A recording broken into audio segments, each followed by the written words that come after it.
It's time for the Rick Smith Show. Now, here is the voice of the working class, Rick Smith.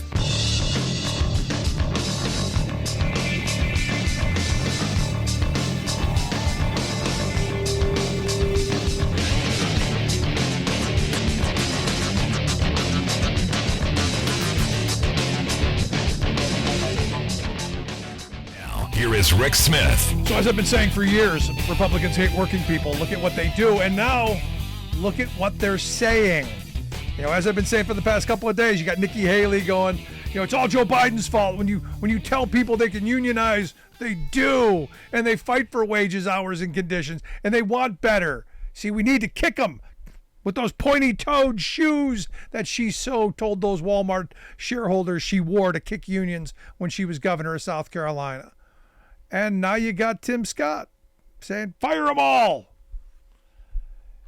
Yeah.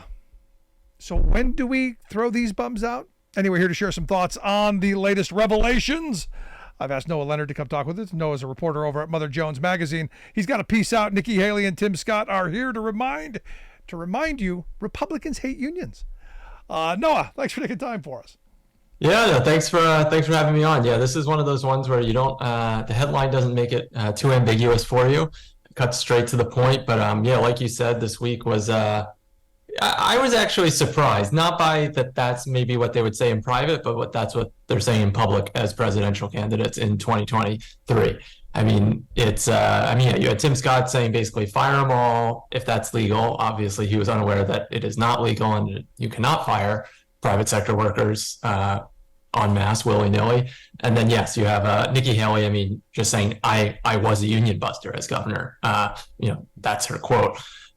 So, yeah, not making it subtle at all. And it's also happening at the same time that you have Donald Trump kind of making a very hollow and phony play for union voters by going to Detroit next week. So there's at least a contrast in message, if not in substance, this time around on the Republican side. Yeah, it's going to be interesting when the debate is going on because Trump has said he's going to go to one of the picket lines, I guess the picket line in Michigan, on the date of the debate. It's going to be interesting to listen to the people who are on stage bashing workers and bashing unions, especially the UAW, and then Trump trying to walk that line. I thought his comment was quite interesting. You know, he kind of wanted to support the striking workers, but then attacked Sean Fain and the leadership because they've sold him out. They've sold them out. It seemed like, well, one of the most Trumpian things ever. Yeah. Oh, yeah. No, absolutely. You know, he's playing both sides. I mean, he's definitely, you know, for all the other things you can say about him, he's a savvy operator in certain respects. And this is, you know, yeah, it's a smart move. He's going to be in Detroit, speaking to current and former union members, not just auto workers, but a variety. I'm not sure he could get 500 auto workers, you know, there, which is what they say they want, but we'll see. But yes, I mean, I also mentioned this in the article. I mean, the debate's happening at the Ronald Reagan Presidential Library. So, I mean, it really is like you could not ask for a better contrast and scenery of where these two things are happening. So you're going to have people in California at the Reagan Library talking about, you know, potentially talking about the firing of air traffic controllers in the PATCO strike, and Trump doing whatever he's going to do, which is not going to be to support the union's demands, I assume. Really, it's going to be to do this wedge that he's driving. And one thing about that is it kind of does, even though it's a smart political play, but it reminds me of a lot of what you see in union busting campaigns is, you know, drive a wedge between the members and their leadership. It happens all the time. You know, the company will say, we love unions, support unions, just not this one. Right. And that's, you know, Trump's not exactly doing that, but it's a version of it. No, the right does that masterfully. I know some conservative think tank people who they play that. You know, we don't hate unions, just all of these, just all of the ones that are out there. But we don't, you know, conceptually. But you know what I'm interested to see is when he goes to Michigan, will he attempt to revive the Lordstown lie? I mean, are we going back to that? Because if you remember, he told all those auto workers, you know, don't sell your house, don't take those job transfers, don't follow the work anywhere else. We're saving Lordstown for you. Yeah. And well, it's the Lordstown lie. Yeah, no, I mean, I would definitely, I mean, obviously, we know Donald Trump is not concerned at all with sticking to facts, even remotely. So I would completely expect that. And even the line that he's taken on this, like, obviously, there's a lot of legitimate and real concern about how the transition to electric vehicles is going to affect auto workers and UAW members. We all know that. But I mean, the idea of what Trump's taking here doesn't really make much sense. He's just saying all electric cars, he said, automatically will be made in China, which is not what's happening here. I mean, Joe Biden is promoting a lot of EV manufacturing, and there's concern that those factories are going to be in right to work states, and many will be. But like, we're not, there's not this future that Donald Trump is imagining where all the electric vehicles are made in China. Doesn't really make much sense, and also doesn't fit with what our policy is right now. But if we have someone in the White House, if we have a set of politicians who open up our borders to Chinese EVs, yeah, we will, because there are like 25 million of them just sitting over in China waiting for a market to be dumped into. This is where, having politicians who aren't going to sell us down the river kind of important. Yeah, no, absolutely. I mean, there's definitely a world in which this could go really poorly for auto workers beyond the just difficulties we know about already in terms of the potential, fewer workers needed to make these vehicles because of just, how the technology works. So it's very concerning for the auto industry and auto workers, how this could shape out. I mean, I think it's been interesting to see Biden kind of and the administration kind of change tune. You had these initial loans go to Ford for $9 billion with kind of no strings attached on worker protections, unionization, or anything. And of course, justifiably, there was huge blowback from the UAW on that. And then you saw earlier this month that a new round of loans and grants were announced, and that they had kind of reconfigured it. They put out the announcement just in time for Labor Day, saying basically, in a way, it was a version of mea culpa, like we heard you, and we're not going to keep pulling this again. Now, I do want to go back to Nikki Haley's comments. Yeah, yesterday, absolutely. Because she gives credit to Biden. Says, look, he's responsible for this. He's promoted unions. He's said go go go, and they've done this. I think this is a great campaign ad. Because I don't know, being on the side of working people and promoting better economics for working people, I don't know if that's a bad thing.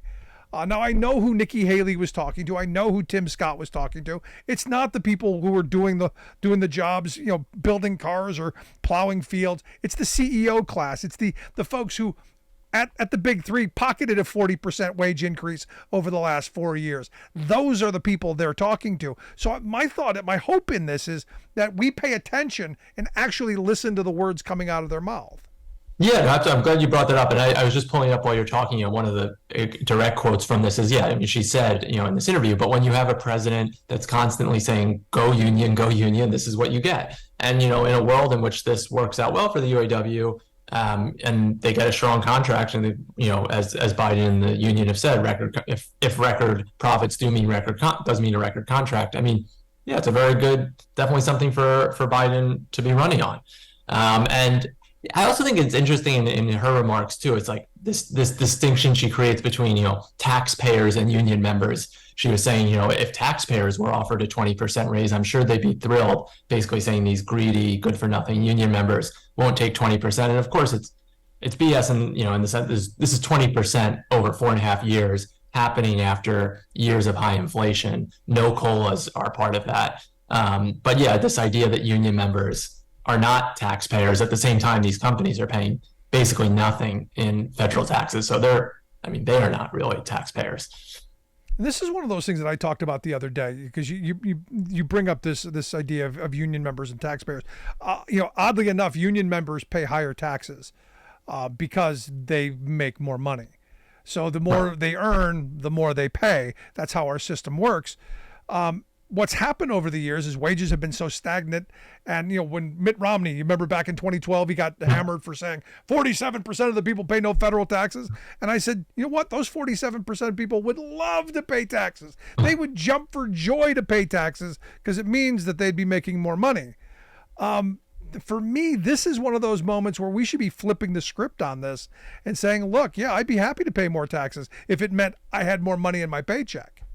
Yeah, no, I think absolutely. I mean, workers would be thrilled in this case to be paying more taxes and to be able to do this. I mean, it's kind of absurd at this point. And I get into some of this in the article, but it's like it just doesn't even make sense where this is coming from. I mean, it's a problem for Democrats, but 40% of union members are estimated to have voted for Republican Donald Trump in the last presidential election. So, why you have a presidential candidate getting out there and saying this? I mean, they're like, it makes no sense politically. And, it's kind of shocking just how easy it is for Donald Trump to run away with this primary, given the quality of the opposition he's up against in terms of strategy. And these also just aren't any union members. These are workers from the biggest industry in a key battleground state that Trump has won before and almost won a second time in 2020. It's pretty mystifying, but maybe that also explains why, where Nikki Haley is in place. I somewhat understood union members voting for Trump in 2016. I did. I somewhat understood it. It wasn't the racism. It wasn't the homophobia. It wasn't the misogyny. That's not what got them to vote. Now, for some, obviously it did. But I think for union members, it was, especially, auto workers and industrial workers, it was the hope that Trump would do what he said and bring back manufacturing. Basically what Biden is doing right now, they hoped Trump would do. All the Lordstown lie, I go back to this, all of those people who believed that Trump alone could have saved that plant. And look, I remember driving past the Lordstown plant, when I lived in Cleveland, and you would see, 1,000 cars in the parking lot packed, morning, noon, and night. And now it's got a couple of little trying battery things or something in there, employs a couple of people.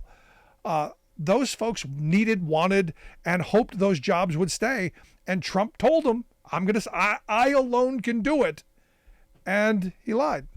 Yeah, I mean, it's, especially after, being ignored in so many ways over the recent decades, if someone comes around saying they're going to do something for you, you can see why it's a potent message. But I'm glad you brought that up too. And I'll write another piece for next week before Trump's speech. But I mean, it is easy just to forget how terrible his administration was for unions. I mean, even though it was only, 2-3 years ago, I mean, it was just atrocious. I mean, what the National Labor Relations Board was doing, one of the things I think that really captures is the Chamber of Commerce going into 2016 had made a list of their top 10 priorities that they wanted to see labor get done in labor in a Republican presidency. Trump did all 10 and did them quite quickly. Yep.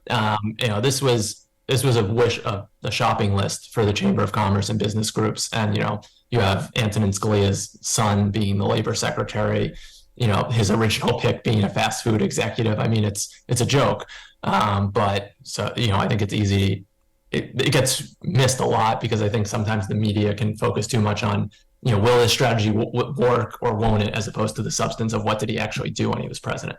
No, I mean, you're spot on. Our media looks at the horse race and tries to figure out, how to do the both sidesism. And, someone told me today, if Trump had murdered a puppy on stage, the headline would be, Trump murders puppy. Here's why it's bad for Joe Biden.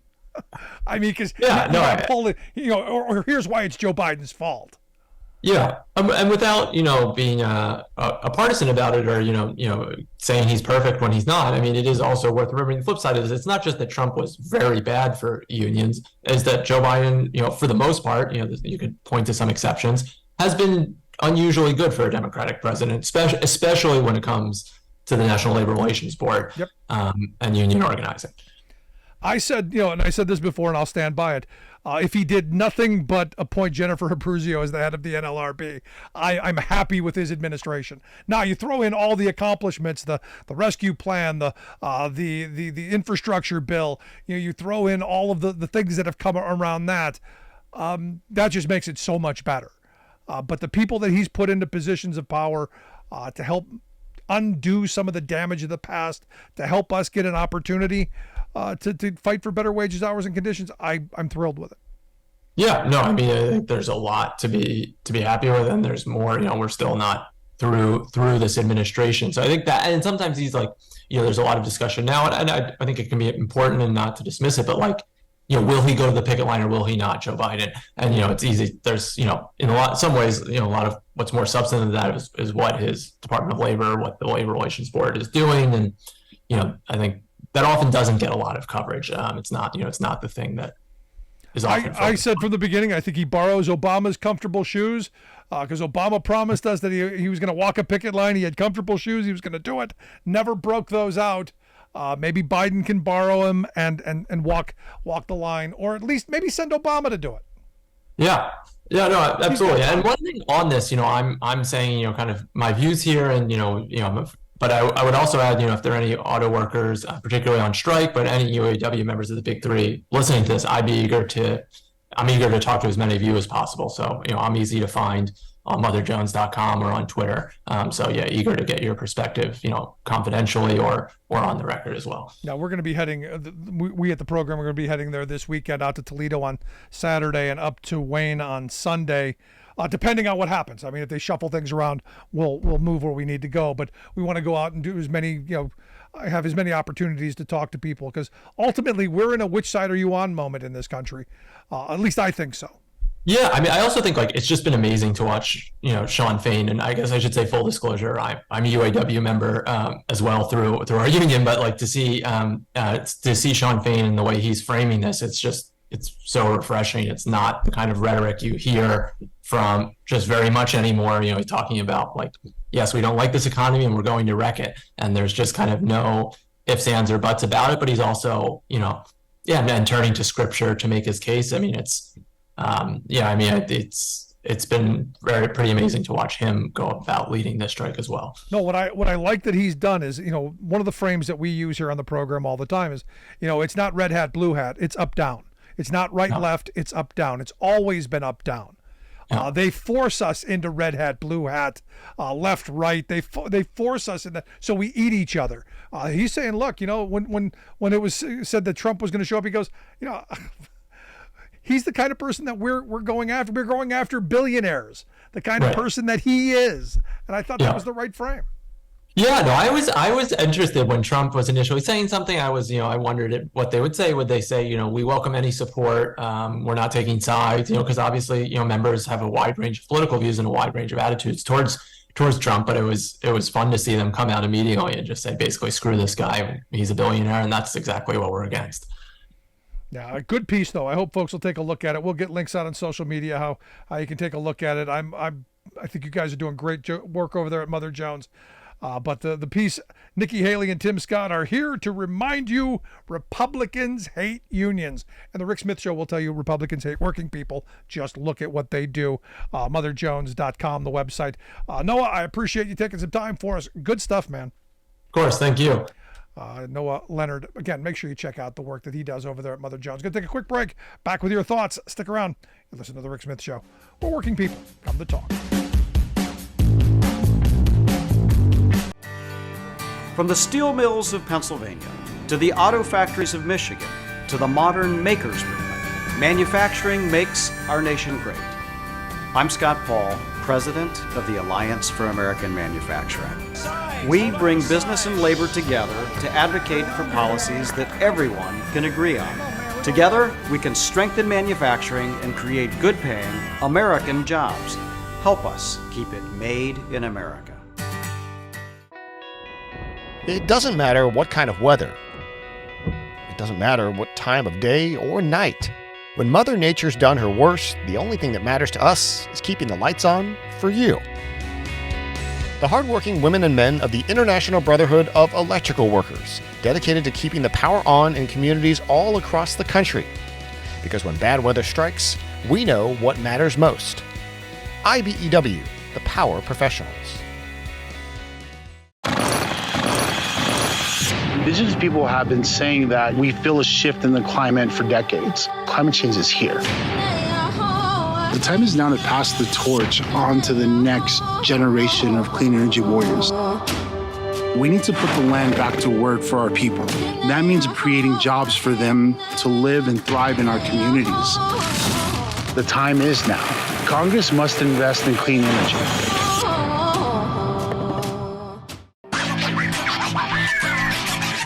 So, I'm going to use a boo-boo word here. So if you're easily triggered, stick your fingers in your ears for about the next 15 seconds, because this is bad. It's bad. Evidently, there's a new book out on Rupert Murdoch, Michael Wolff's new book. According to the Daily Beast, Rupert Murdoch described Sean Hannity, Fox's host, as Well, he said he's retarded, like most Americans. And it's interesting that that's the word that they used for Sean Hannity and for most Americans. You know, the people who watch the F channel, that's what Rupert thinks of the people who watch his garbage. You surprised? Not even a little bit. Some really great news coming out of my state of Pennsylvania. I got to tell you, really like Josh Shapiro as governor. Going to be a great president one day. But Pennsylvania announced yesterday that we will become the 24th state to implement automatic voter registration. You will automatically be registered to vote when you get a new license or you renew your license. Automatic. You have to opt out. If you don't want to vote, you got to go, hey, no, not me. I'm not voting. And there are some people who still think that that's how they choose people for jury duty. And they'll be dumb enough to go, no, I don't want to. But this is a big deal. This is, kind of a jab at the Mastrianos of the world. Let's go to the phones. Got Alice on line one. Alice, how are you? Totally insane. So what I wanted to say was, the right wing is just losing their mind over this UAW strike. And in the Washington Post, yesterday there was a couple of op-eds, and then today that George F. Will, and he's like a nut job, wrote one, and the UAW can strike, but it's running out of gas.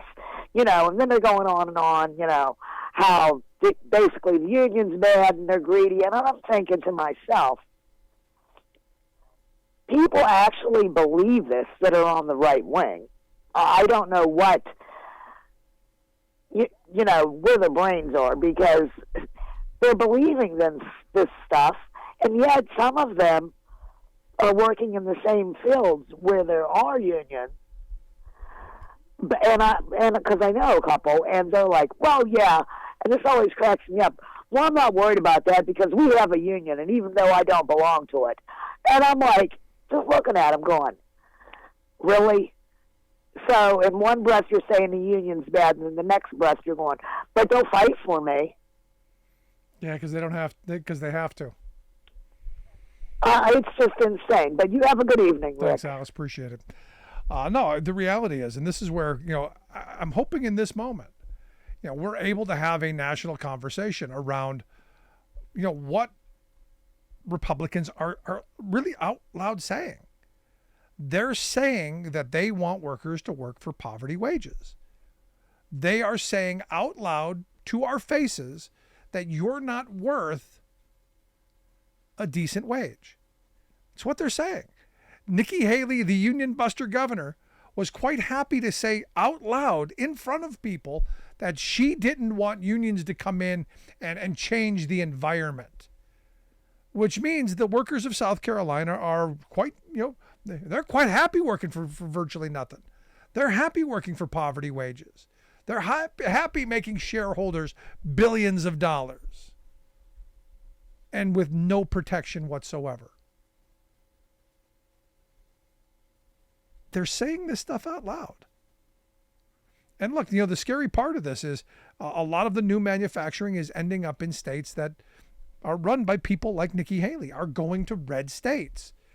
Because wouldn't you, if you think about this, if you had the chance to avoid unions and workers saying, hey, I want a fair share of what my work creates, you can go to a place where you have absolute dictatorial control. You can hire and fire at will with no one to hold you accountable in any way, shape, or form. You are the king of the castle. Wouldn't you do it? This is what corporate America has been getting away with. And the reason, again, how horribly broken our labor laws are. Workers in the South want to organize. Don't be fooled by the rhetoric. They want to unionize. They want to have a better life. It's just the laws are so badly stacked against them. Look at what happened in Alabama at the Bessemer Amazon plant. All of the harassment, the intimidation, the constant berating of these employees. But something good happened. The NLRB ruled in the CMEX case that, you know what?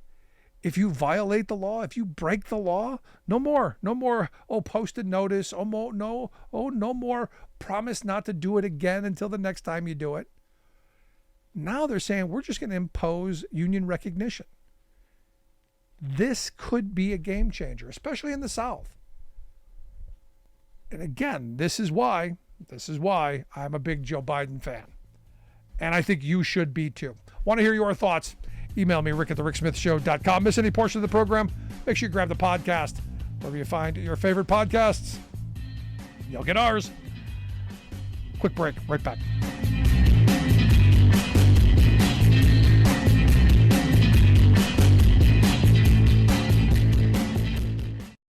I've been driving buses for 5 years, and my day-to-day routine is I wake up a little earlier than most people. I get on a bus, I go out, I pick up some students and make sure they get to school nice and safe. Here in Fairbanks, Alaska, that can be a challenge because of the winter weather and the icy roads. But I love the job.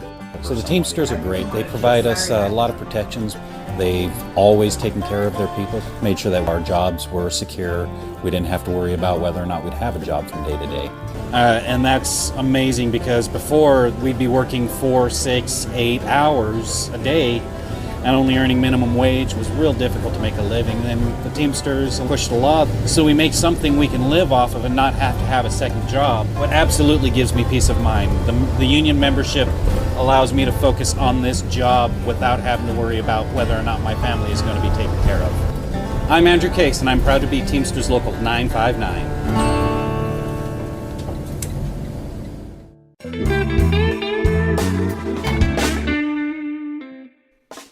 Before we close the program, we want to take a moment to thank our viewers and to share a little bit about why we do what we do. At The Rick Smith Show, we believe that media today is almost entirely controlled by corporate greed. So we have now 24-hour news channels. But instead of 24 hours of news, what we get is 1 hour repeated 24 times, and with tons of commercials creating obscene amounts of profits. Information once presented as a public service has now become a private commodity. So when lies make money, lies are what we get. We get a corporate-controlled rage machine feeding us anger and hate, trying to convince us that our problems are right, left, or red, blue, when they are and always have been up, down, the wealthiest 1% versus the rest of us. Our goal is to be an alternative to that machine, not as a news show with a fancy journalist out front, but as a talk show run by a union truck driver and a team of working class heroes just like you. Everything we do, both what we get right and what we get wrong, is dedicated to advancing the interests of America's working families. No corporate ad buys, no think tanks, no focus groups, no talking points. We are media by working people, for working people. Thanks for tuning in. We'll see you back here next time.